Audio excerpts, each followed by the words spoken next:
niñas y niños, soy la profesora Maite Reyes y esto es Aprende en Casa Conmigo. No se olviden de llamar a sus familiares, ya que aprendiendo juntos siempre es más divertido. Empezando con esta actividad del día de hoy, empezaremos primeramente haciendo un ejercicio, pero básicamente es como un juego, ¿no? Bueno, el juego consiste en poner la cola al burro o al animal que ustedes prefieran, ¿no? En este caso, yo tengo al gato. Muy bien, empezamos. Los materiales son una imagen, ya sea de perro o el gato, y 9 colas, puedes hacerlo de papel bond o dibujarlos. Para empezar con el juego, primero haremos el calentamiento. Empezaremos haciendo 10 polichineras. Empezamos. 1, 2, 3, 4, 5, 6, 7, 8, 9, 10. Muy bien. Ahora nos colocamos a un extremo y empezamos a poner lo que es la cola al gato.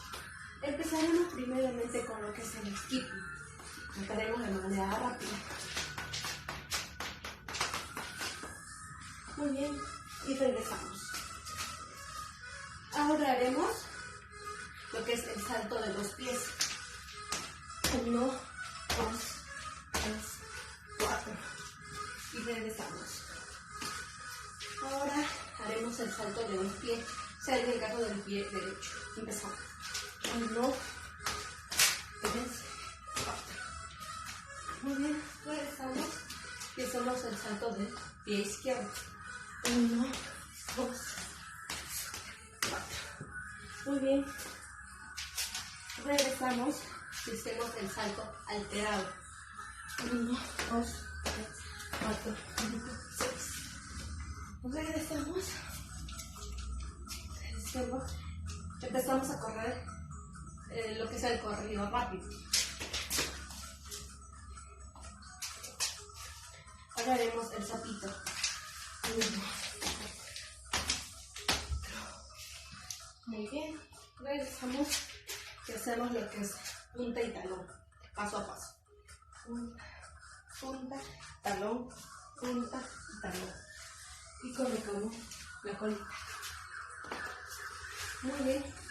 Como ya ha sido un poco cansado, empezamos a relajarnos.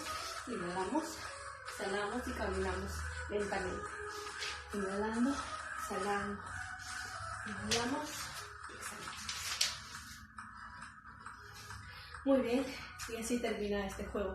Espero que les haya gustado y no se pierdan que la próxima tendré unos juegos mucho más divertidos que este. Gracias.